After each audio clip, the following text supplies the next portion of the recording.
Innal hamdalillah nahmaduhu wa nasta'inuhu wa nastaghfiruh wa na'udzu billahi min shururi anfusina wa min sayyiati a'malina. May yahdihillahu fala mudilla lahu wa man yudlil fala hadiya lahu. Asyhadu an la ilaha illallah wahdahu la syarika lahu wa asyhadu anna Muhammadan abduhu wa rasuluhu alladzi la nabiyya ba'dahu. Amma ba'd. Qala Allah ta'ala fil Qur'anil azim, a'udzu billahi minasy syaithanir rajim. Alladzi khalaqal mauta wal hayata liyabluwakum ayyukum ahsanu amala wa huwal azizul ghafur. Hadirin sedang Jumat yang sama-sama mengharap kepada Allah Subhanahu wa taala. Puji dan syukur kita panjatkan kepada Allah Subhanahu wa taala yang alhamdulillah siang hari ini Allah Subhanahu wa taala masih memberikan kudratnya, masih memberikan rahmatnya, masih memberikan keberkahannya, dan masih memberikan kesempatan kepada kita semua untuk menjadi orang-orang yang menjaga amal ibadah kepada Allah Subhanahu wa taala. Tetapi kadang kesempatan itu beda setiap orangnya. Karena kadang-kala ada orang yang tidak menggunakan kesempatan itu dengan sebaik-baiknya. Dan kadang-kala apapun jabatannya, apapun situasinya, apapun kondisinya, kesempatan setiap orang itu tidak sama. Tetapi semuanya Allah Subhanahu wa taala yang memberikan kehidupan, yang memberikan kesempatan, yang memberikan keberkahan. Bahkan kita wafat sedang apa, di mana kita tidak akan pernah tahu dengan situasi dan kondisi apapun. Allah Subhanahu wa taala berfirman di dalam surah Al-Mulk ayat 2, yaitu Dialah Allah yang menciptakan kematian dan kehidupan agar Dia menguji kalian siapa di antara kalian yang terbaik amalnya, dan Dia Maha Perkasa lagi Maha Pengampun. Hadirin sedang Jumat yang sama-sama mengharap kepada Allah Subhanahu wa taala, Allah akan memberikan ujian itu kepada setiap orang. Allah akan memberikan ujian itu kepada setiap keluarga. Allah akan memberikan ujian itu kepada setiap makhluk, kepada satu golongan, kepada satu kaum, kepada satu daerah, kepada satu bangsa, bahkan satu negara. Dan itu tercatat di dalam surat Al-Qasas ayat 65. Artinya kalau misalkan Allah sedang berfirman seperti itu, siap-siap kita menerima ujian. Tetapi mudah-mudahan ujian itu adalah ujian yang menjadi anugerah, bukan ujian yang menjadi musibah. Karena ada kalanya anugerah juga ujian, musibah juga ujian. Maka Allah berfirman, Alladzii khalaqal mauta wal hayata liyabluwakum ayyukum ahsanu amala. Ketika ada orang yang diuji kemudian dia mengambil hikmah dan bersyukur bahwa ujiannya tidak lebih berat daripada ujian yang lainnya, dan mudah-mudahan ketika musibah yang dia berikan juga tidak lebih berat daripada musibah yang lainnya, maka itu jaminannya. Siapa di antara kalian yang paling baik amalnya? Maka di sini ada penjelasan dari Fudail ya, atau Fadil bin Iyad rahimahullahu. Fudail ini adalah salah seorang ulama yang menjadi gurunya Imam Syafi'i. Jadi kalau kita masuk mazhab Syafi'i, maka harus tahu itu siapa guru-gurunya dan apa pelajarannya. Jadi kalau misalkan kita mau mengikuti mazhab-mazhab, itu harus tahu latar belakangnya. Yang mudah-mudahan itu menjadi kita itu bertambah keimanan, bertambah ketakwaan, karena lebih banyak menjelaskan ilmu dan hikmah dari kehidupan serta pemberian ujian atau anugerah dari Allah Subhanahu wa taala. Di sini Fudail bin Iyad rahimahullah menjelaskan makna ayat di atas adalah Yang dimaksud siapa di antara kalian yang terbaik amalnya atau ahsanu amala adalah amalan yang paling ikhlas dan paling benar. Jadi kalau kita merasa ikhlas, kalau kita merasa benar, itu salah. Karena itu ego seseorang. Catatan ikhlas dan catatan benar itu hanya Allah yang mencatat, hanya Allah yang menerima, dan hanya Allah yang membalas, bukan manusia. Saya ikhlas nyumbang ke masjid, tidak harus diungkapkan, tidak harus dibicarakan. Saya ridho, tidak harus diucapkan, tidak harus dibicarakan, karena itu sudah dicatat oleh malaikat raqib dan atid. Jadi yang namanya ikhlas ridho itu bukan ucapan, tapi realisasi amal yang tidak diketahui oleh siapapun, dan itu menjadi amalan-amalan yang terbiasa dilakukan. Kita sholat, apakah sholat kita tidak ikhlas? Apakah sholat kita tidak ikhlas atau tidak ridho? Apakah sholat kita ini menjadi amal yang terbaik? Wallahu a'lam. Apakah sholat kita itu berdasarkan syariat yang benar? Wallahu a'lam. Apakah sholat kita itu sesuai urutannya? Wallahu a'lam. Jadi sebanyak apapun ilmu itu tentang agama, maka dia pun tidak bisa menjamin keikhlasan seseorang yang ketahui, keridhaan seseorang yang ketahui. Dan ini pun sama seperti yang diungkapkan oleh Fudail bin Iyad, yaitu salah seorang ulama yang menjadi gurunya Imam Syafi'i. Lalu ditanyakan oleh seorang murid kepada Fudail,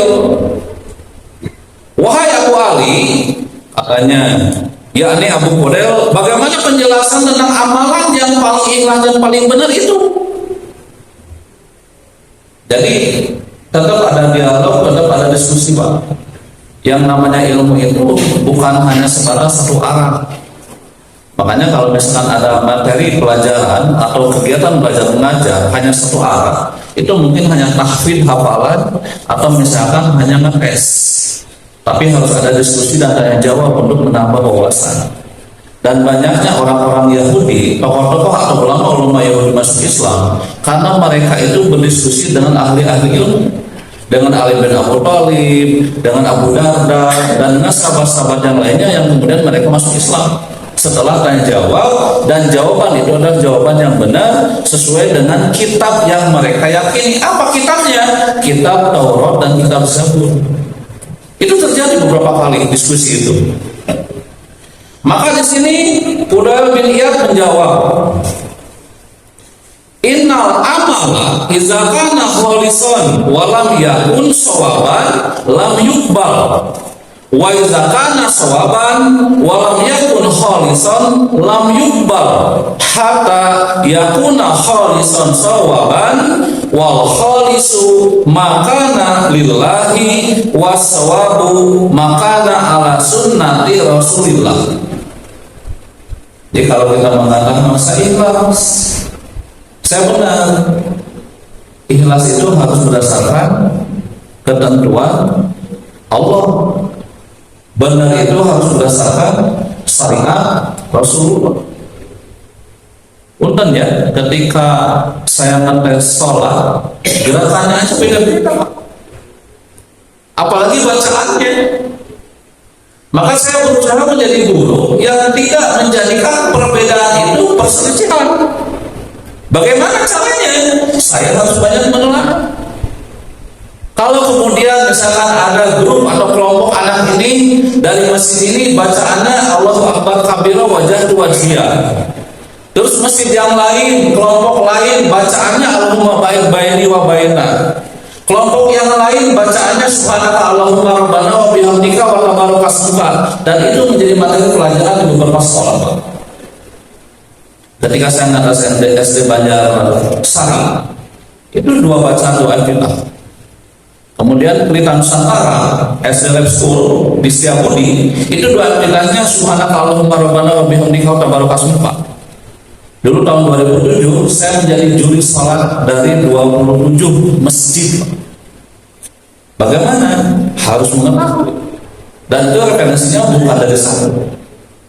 Itu baru bacaannya, belum lagi gerakannya. Ada yang angkat tangan duluan kemudian Allahu Akbar, Ada yang kemudian Allahu Akbar kemudian angkat tangan, ada yang angkat tangan kemudian Allahu Akbar. Itu udah 3 kali yang berbeda. Bahkan ketika bacaan ruku pun ada yang baca Subhana Rabbil Azim, ada yang baca Subhana Rabbil Azim wa bihamdi, ada yang baca Subuhun Qudusun Rabbul Malaikati war Ruh. Bahkan ada yang baca Subhanaka Allahumma Rabbana wa bihamdika Allahumma firli. Mana yang benar? Mana yang sah? Mana yang sahih? Itu harus tanggung jawab, Pak. Makanya jadi guru, jadi ustaz itu harus benar-benar banyak referensi yang bisa memberikan penjelasan dan pencerahan dan kebenaran sesuai dengan ajaran dan sunnah Rasulullah SAW. Maka kata beliau, sungguh apabila suatu amalan sudah dikerjakan dengan ikhlas tetapi tidak dilakukan dengan tata cara yang benar, maka Allah tidak akan menerimanya. Lam yuqbal. Kita sudah ikhlas tapi tidak benar, itu tidak akan diterima amalnya. Itu yang satu. Sebaliknya, apabila suatu amalan sudah dikerjakan dengan tata cara yang benar tapi tidak ikhlas, Pak, maka itu pun tidak diterima. Kita termasuk yang mana? Kita ikhlas, ikhlas, tapi tata caranya benar enggak? Stop, teliti lagi, Pak. Oh, kita merasa benar tata caranya karena sering ngaji ke ustaz-ustaz yang penelaahan kitabnya bagus-bagus, benar dan jujur, tapi tidak ikhlas, itu pun tidak diterima. Maka amalan tersebut akan senantiasa tertolak sampai benar-benar dikerjakan dengan ikhlas dan dilakukan dengan tata cara yang benar. Apa penjelasannya? Adapun makna ikhlas adalah amalan tersebut hanya dipersembahkan atas ketaatan kita kepada Allah semata, bukan karena yang lain. Sedangkan makna amalan dikerjakan dengan tata cara yang benar adalah amalan tersebut dilakukan dengan tata cara yang sesuai dengan sunnah Rasulullah yang diajarkan turun-temurun. Dulu saya menelaah hadis tentang ruku, Pak. Tadi saya membaca bacaan ruku itu Subhana Rabbil Azim, Subhana Rabbil Azim wa bihamdi, kemudian Subhanaka Allahumma Rabbana wa bihamdika Allahumma firli, kemudian Subuhun Qudusun Rabbul Malaikati war Ruh. Semuanya diriwayatkan dari mulai kitab Bukhari, Muslim, Tirmidzi, Nasai, Ibnu Majah, Abu Dawud. Tapi dari keempat yang dibaca itu ada nilai yang berbeda dari sahih. Kenapa? Karena salah satu dari bacaan itu disebutnya hasan, tingkatan kedua setelah sahih. Kenapa? Apa bedanya? Karena tingkatan hasan ini ada salah seorang yang meriwayatkan dia dalam pengucapannya cadel, Bismillahirrahmanirrahim. Boleh jadi imam? Nggak boleh. Tapi dia jujur, dipercaya. Boleh? Dipercaya? Boleh. Tapi untuk jadi imam tidak boleh. Maka hadis itu menjadi hasan. Itu dalam kriteria susunan atau ilmu hadis. Apalagi dalam amalan-amalan kita.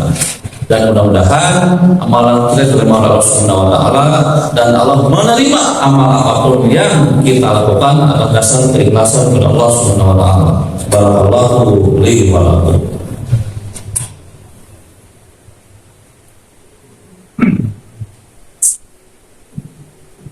Alhamdulillahilladzi arsala rasulahu bil huda wa dinil haqq liyudhhirahu 'ala dini kulli wa kafa billahi shahida. Asyhadu an la ilaha illallah wahdahu la syarikalah wa asyhadu anna Muhammadan abduhu wa rasuluhu alladzi la nabiyya ba'dahu. Amma ba'd.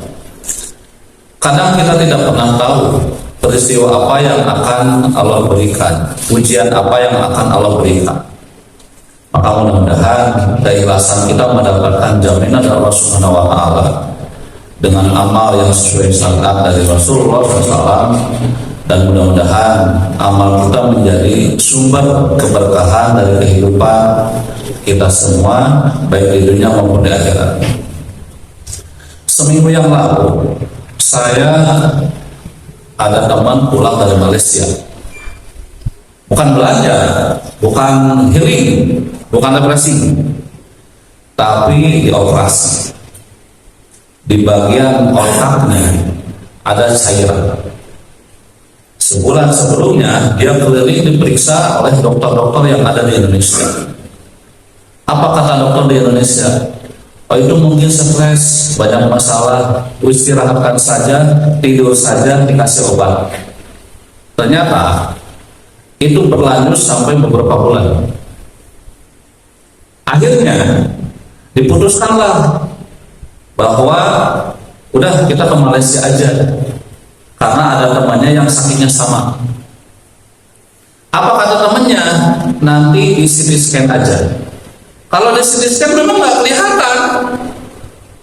Ternyata Pak, setelah di Malaysia di CT scan ada cairan di bagian otaknya, yang ternyata cairan itu setelah disedot pakai suntikan ada 8 sedotan suntikan. Apakah langsung diambil oleh suntikan? Enggak. Kulit kepalanya digunting dulu, kemudian kepala bagian tenggoroknya dibuang. Berapa biayanya Pak? 140 juta. Saya tanya, itu bagaimana caranya air itu bisa masuk ke bagian otak? Walau kalau Allah sudah memuji seseorang, maka siap-siaplah apapun keadaannya bisa sembuh dengan banyak beribadah, dengan banyak beramal, tapi bisa juga sembuh dengan cara kita harus berobat. Kemudian saya tanya, gimana rasanya? Enak? Gak pusing lagi, gak puyeng lagi, gak akan dibilang stres lagi katanya. Tapi posisi tidurnya hanya sebelah bagian kepala yang memang tidak boleh diarahkan, dan untungnya dia hanya menghadap ke arah kanan. Itu musibah, itu ujian, dan itu diberikan kepada orang yang Allah sudah siapkan kemampuannya.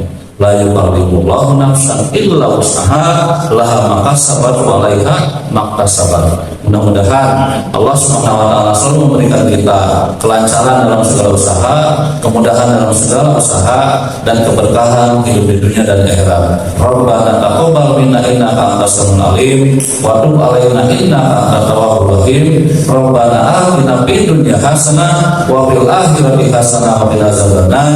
Subhana rabbika rabbil izzati amma yasifun wa salamun ala mursalin walhamdulillahi rabbil alamin. Assalamualaikum warahmatullahi wabarakatuh.